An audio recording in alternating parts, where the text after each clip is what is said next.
Hey everybody, in this video we're going to be talking about Salesforce salary expectations. So this is a really exciting topic if you are already a Salesforce professional, if you're looking to transition into a Salesforce career. Obviously, what you get paid is likely the most important and definitely one of the most important things that matter to you when you're selecting a career. So we're going to talk about salaries today based on the results that were posted in December from the Mason Frank salary survey. And I'm going to give you my feedback on those numbers and how I feel they compare to what I've seen in the real world. At Talent Stacker, we helped over 1,000 people start their Salesforce careers in 2021. So I'll be able to tell you what we've seen compared to what the Mason Frank salary survey results say. And then I'm also going to give you some feedback on what I think is going to happen in 2022 and what factors might impact salaries going into 2022. So let's go ahead and jump in. Now, the first thing is what impacts the salary. So there are a few different things, right? So we have a variance. You could make, we typically say a Talent Stacker, somewhere between $60,000 and $80,000 in your first Salesforce role. So what is the divide between that 60 and 80,000? So we're going to talk about those differences first. So the survey says Salesforce experience is number one based on the people Mason Frank requested the survey from. So Salesforce experience, large projects, some type of IT experience, your Salesforce certifications, your specialty knowledge on topics like CPQ or Marketing Cloud and things like that. And then tapering down into college degrees. Have you used Salesforce at your job, but you're not an admin or anything? So those are the kind of things that impact your pay and what you can expect to get paid moving into the Salesforce ecosystem. Now, for me, coming from the inside of actually seeing what people are seeing day to day, I would say that my top items would be your Salesforce experience is definitely going to be key, but at an entry level, you're likely not going to have much, if any, Salesforce experience. So yes, if you have Salesforce experience, that's huge. That's going to give you a great leg up. Most people entry level are going to have no experience, maybe a little volunteer experience. That's all you're going to have. And that's perfectly fine. To me, the next one is probably going to be your LinkedIn branding, your ability to showcase yourself and your personal persona and professional persona on LinkedIn. That's going to be a big part of your ability to land a job and also your ability to showcase your skills in a way that makes people want to give you a quality offer. And then highlighting your transferable skills is huge. So whether you were a school teacher or you just came out of college or you used to be a truck driver or a mail carrier or whatever else, we have to identify those transferable skills and then showcase those. And that can add weight when a company is deciding how much do they want to pay you? Are they interested in you? And those transferable skills, everyone has them. Whether you think you have them or not, you have them. And those are things that we have to highlight on your resume, your LinkedIn profiles. And then moving into the next biggest item I think that should be on your list is interview prep. People fail to prepare for interviews and people don't know how to prepare for interviews. So a lack of interview prep, a lack of quality interview prep, that's probably what's hurting people the most. Because if you show up in an interview, you're not only going to get the offer, but they're going to want you, which means they're going to give you a very competitive offer. All right. So certifications also matter. I think your end user experience, matters some if you're an end user using Salesforce, maybe in a support role or a sales role, something like that. And then related IT experience, I mean, maybe, but they really want to know how great you are with Salesforce. So if you come in saying, I used to do SAP or Oracle or something else, it definitely has benefit. But once again, it's about showcasing that benefit. And really that gets back to the LinkedIn branding and transferable skills and things like that. So again, for me, it's LinkedIn branding, it's Salesforce experience. Certifications play a sort of a role. They definitely play a role in getting people to pay attention to you. If you have 3+ certifications, that might impact how much you get paid, but with no experience, I'm not sure how much it's really going to matter. If you have 5 certifications and no experience, and they can pay someone less who has 1 certification and no experience, I don't think you're going to see a huge difference, but you probably will see a small change. All right, so That's sort of the survey take on what impacts your pay, and then my take on what I think impacts your pay based on the results of our Talent Stacker members. So another quick thing to note, we're about to get into the actual numbers. I know you guys want to see those. That's what I'm excited about too. The survey says that the US, Canada, and Australia have the least amount of average PTO across the globe. Also to note, the US, Canada, and Australia also boast the highest demand and pay for Salesforce talent. So you don't get as much PTO. It's not really a Salesforce thing. It's just more of the culture of companies in those areas. So US, Canada, Australia, least amount of PTO, most demand, highest pay by far.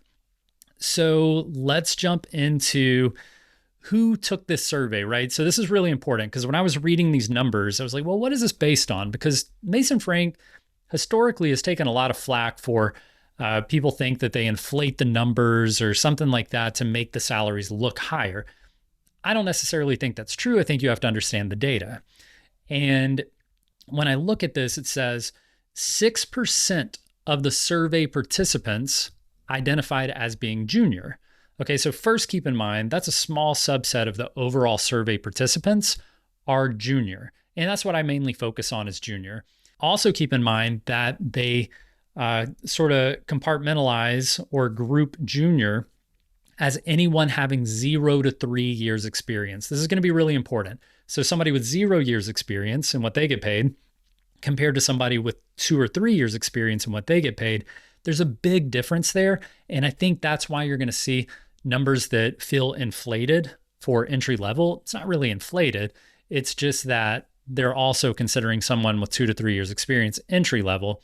And in the Salesforce world, that's not entry level anymore. You know, that's really intermediate as far as most companies are concerned. All right, so let's take a look. So in the United States, your junior admin is going to make somewhere between $90,000 and $110,000, while your senior admin is going to make somewhere between $110,000 and $145,000. So right out of the gates, that's the US Salesforce Administrator junior average is $90,000 to $110,000. And I think this is where people go, that's absurd. Nobody's making $90,000, $100,000, $110,000 at their first Salesforce job. So keep in mind, and I won't bring this up anymore, but 0 to 3 years experience is what they are classifying as junior. So entry level for Talent Stacker members, no experience, first job.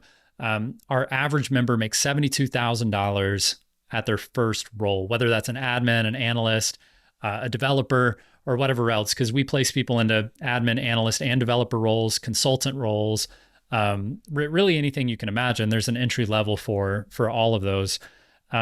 So we see 72,000. I think the survey appears high at 90 to 110 because there's a weighting of those 1 year experience. We see it around 90,000 in the program. People who've been in there for a year and they're getting their second job, about 90,000 is fair, 90 to 95.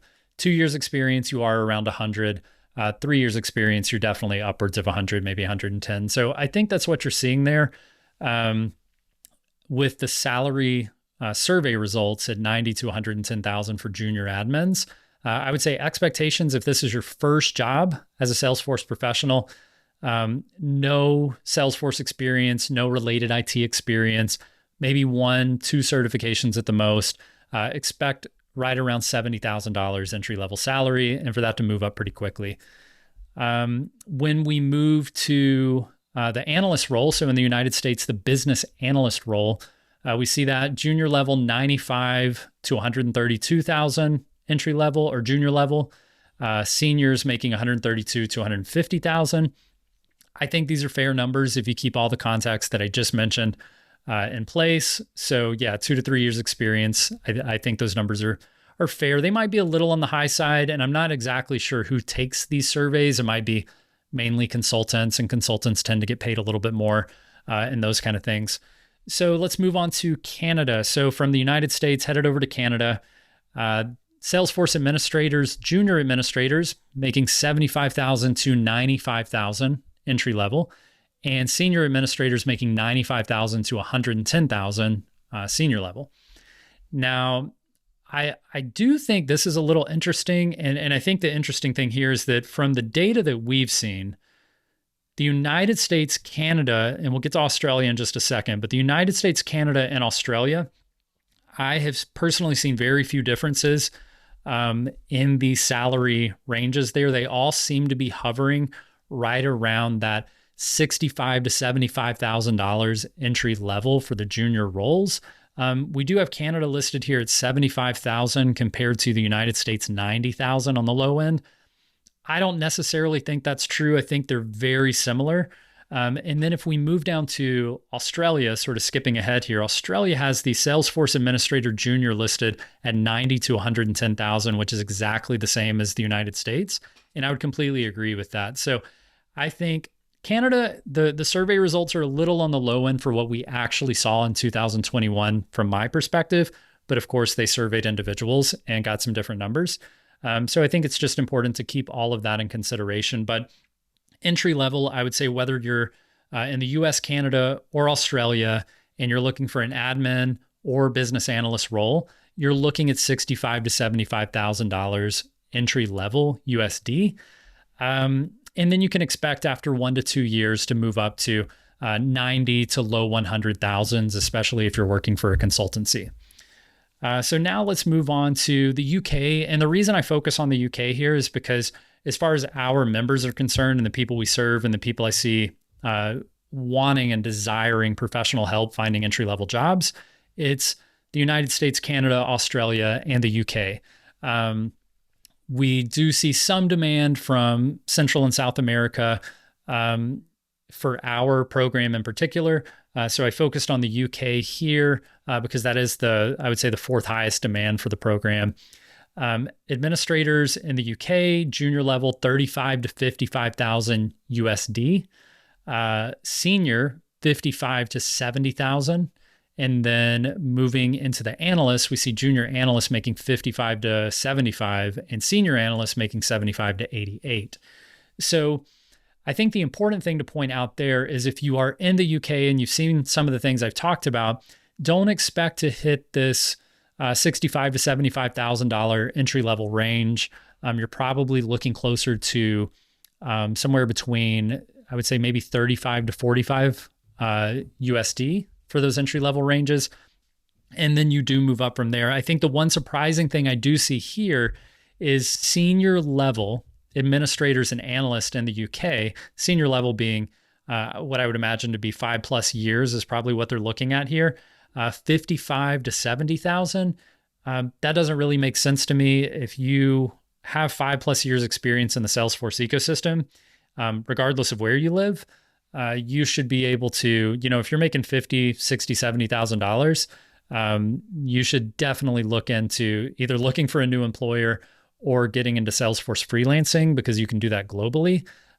So if you do find yourself with considerable experience, 3+, 5+ years, and you are still in that sub $100,000 range, I would certainly look into Salesforce freelancing to up your income there. All right, so that's a lot of the big items, and I hope that makes sense. So in a nutshell, we're looking at $65,000 to $75,000 entry-level salaries. That's what Talent Stacker is seeing for zero experience, maybe some volunteer experience. The Mason Frank salary survey saying if you have 0 to 3 years experience in the US, Canada, Australia, expect somewhere between, I would say safely between $80,000 to $120,000 as an admin, analyst, developer. With that 0 to 3 year mark, somewhere between $80,000 and $120,000. If you're in the UK, expect somewhere between, say, $35,000 and $60,000, somewhere right in there for 0 to 3 years experience. So I hope that makes sense. Now, as promised, I'll talk a little bit about what might impact salaries going into 2022. And so first and foremost, I do expect salaries to continue to increase. The main reason for that is there is a huge supply gap with talent. If you talk to any consultancy, they will tell you that the biggest issue with the Salesforce, business model, them trying to serve clients and put consultants on the job. Their biggest issue is not finding work. They can find plenty of projects to do. Their issue is finding quality talent. So that should tell you that there is a huge gap. And this is pretty well known. I mean, Salesforce knows this. The consultancies know this. There is a huge gap in the amount of qualified Salesforce talent compared to the number of customers that need help with their Salesforce systems. So as long as we continue to see that gap, we are going to see increased pay scales. We're also seeing inflation now, globally, definitely in North America. So as long as we see inflation, we're going to see increased salary numbers for these roles. Now, the only thing that could maybe help would be better resources from Salesforce, but they already have amazing tools like Trailhead. They're already removing the annual exam fees for your upkeep fees. They've already turned it from a 3-time-a-year upkeep for certifications to a once-a-year upkeep for certifications. So they have continually attempted to lower the barriers to becoming and maintaining your credentials as a Salesforce professional. But we're still seeing a bigger and bigger gap every year. So while I do think that better access to training resources could help, we've seen them do that starting in 2014 forward. So the last 7 years, we've seen them attempting to make moves towards free training resources. And it may have helped, but they're still acquiring new customers faster than we are seeing quality talent enter the ecosystem. So I think it could help, but I think they're sort of chasing it at this point. They're chasing the gap, and there's not really enough to keep up. And that's why Talent Stacker is a company, because we're able to produce quality talent that the consultancies actually want and the employers actually want, and therefore able to close that gap, but still, like I said, we helped about 1,000 individuals with their Salesforce careers in 2021. I think the estimated gap is in the hundreds of thousands of quality talent that is needed. So us helping 1,000 people is, less than 1% of impact on the gap there. So we've got a long way to go to actually close that gap, which is great news for anybody who is a Salesforce professional or who is looking to become a Salesforce professional. Now, what could drive future pay down? We could see if Salesforce starts to lose its market share as a CRM. So if you see another company coming along, a competitor, and they're stealing customers from Salesforce, which means there's more talent needed in those areas, and people start migrating over to a different tool or platform altogether, then you could see a lowering. Number one, it's less need for Salesforce talent, and therefore lowering the pay for Salesforce talent. We haven't seen that. We haven't seen that in the last 15 years. I don't think we're going to see it this year. So I seriously doubt that's going to happen. If we start closing the talent gap somehow, companies like Talent Stacker start really making big strides, maybe Salesforce even partnering with companies like Talent Stacker and helping to scale up and provide more and more talent to the ecosystem in a structured, scalable way.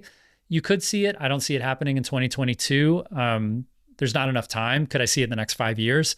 Yeah, possibly in the next 5 years, if Salesforce makes serious moves towards improving that gap and working with companies like Talent Stacker, Talent Alliance, groups like that to move that forward and make sure that we're seriously putting attention towards getting more quality talent into the ecosystem, then you could see a supply and demand reaching closer to equilibrium, and therefore, lowering some of the pay, or at least making it more competitive.